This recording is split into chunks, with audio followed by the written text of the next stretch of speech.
Lisa King, Vice President at Langton Associates, is here with us this morning on the final day of the GPA conference. Good morning, Lisa. Good morning. Well, glad to have you here. Well, thank you for having me. I know you've been real busy here at the conference. I have. Any big ahas for you? Well, any big ahas? I think that the GPC, the Grant Professional Certification, is really taking off. I think it's reaching critical mass. And I sat for my exam on Wednesday, and it was a great experience. A little intimidating, but lived to tell about it, and I'm really excited to go home, talk to the rest of our staff, and encourage them to work towards that goal. Outstanding. Now, I'm going to guess that if you sat for the GPC, you've been doing this for more than a week. Yeah, just a little bit. Okay. So tell me about your experience in grants, just in general. Well, I've been a professional grant writer for 20 years. Really? Yes. I started as a member of congressional staff and then worked for a member of the state legislature. And so I had the basic skill sets. I'd done some grant writing for nonprofits on which I sat on the board of directors. Had some successes there. So I felt like I had the basic pieces, but it was more of an apprenticeship. I was trained by someone who'd been in the business for 20 years at that point. And so joined Langton Associates in 1991. And we work predominantly with local governments and did a lot of state and federal grants. Not so much foundation, but that's been a big growth area for our firm. So your primary client base then is in municipalities, state government, county governments? Yes, okay. Yes. And it's a really interesting place to work because there is such a broad range of subjects in which you work. We say everything from fish to trees, from historic preservation to healthcare. Okay. And your boss, Mike? Yes. Yes.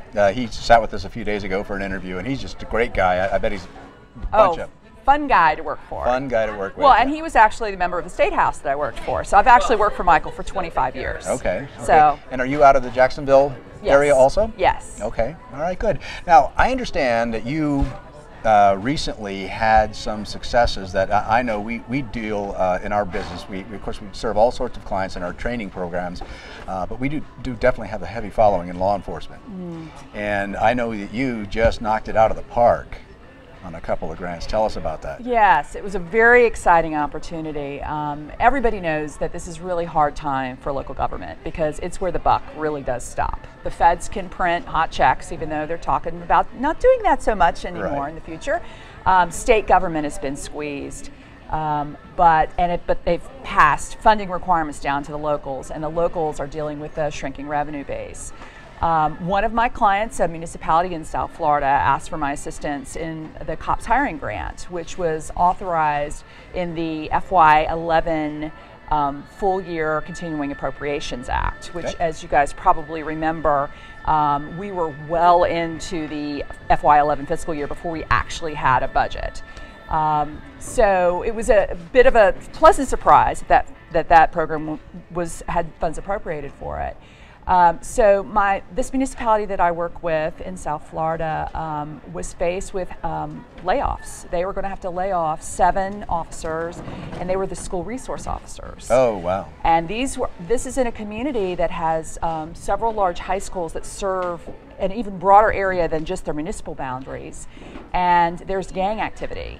And so this would have been a big blow. And also it's personal for me because I have law enforcement in my family. And the idea of layoffs, it's just a really difficult thing. So this client prescribes to our tenant that working in a multiple disciplinary arena is best for grants. They have a grants team. We work with them. We have biweekly conference calls so that we all know what we're all doing. We work as a team. And that wound up being, I think, the difference for them between being funded and not being funded. Because there's questions in the COPS hiring grant that weren't typical for law enforcement to deal with. Such as? Well, what is your community's foreclosure rate on resident-owned properties? What is your poverty rate? What is your bond rating as a community? And one of the things that a grant professional brings to the table is being able to go beyond the simple yes and no answers, the simple statistics, to tell a story and illustrate to the grant reviewer the real depths of the problem in a community.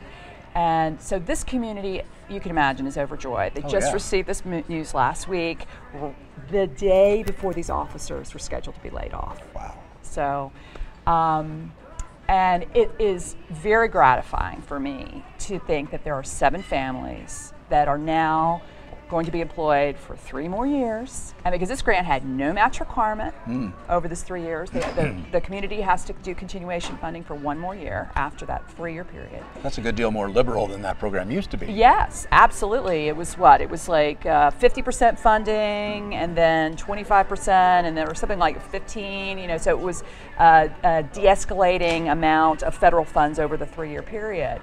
So it's a really fabulous opportunity for this community. They're overjoyed, and for me, it's kind of bittersweet because my nephew just graduated from the police academy in my community in North Florida this spring, and he was very excited to follow in his father's footsteps and be a sheriff's officer. And our community didn't use my firm's services to assist them with their grant preparation, and we're not funded. And so my nephew was laid off last week. Oh my! Yeah, really sad. That's tough. Yeah. So what's working for you now? What are you working on now? Working on Tiger grants for transportation. Oh goodness gracious! A state historic preservation grant that gets some federal pass-through, and that's a particular area of love for me. I love working on historic projects. Working on a foundation grant for the Art Place program for the same community that we just got the police officers for. Okay. So lots of different things, and we like to joke in our firm that we're all ADD, and we like to hop from subject to subject. So it's a lot of fun stuff coming up. Yeah, I think a lot of us grants professionals can relate to that one right there for sure. Okay, well, I got to say, after talking with you and Michael, that you guys really stand out among some of you're really in a premier level of consulting firms across the country. Thank you. And I would certainly imagine that this video is going to get some viewing by prospective clients, municipalities, especially in county governments. Where can they find you? Find us on the web, www.langtonconsulting.com. LangtonConsulting.com. Yes. All right, Lisa King, thanks for being here. Thank you. Thanks to everybody.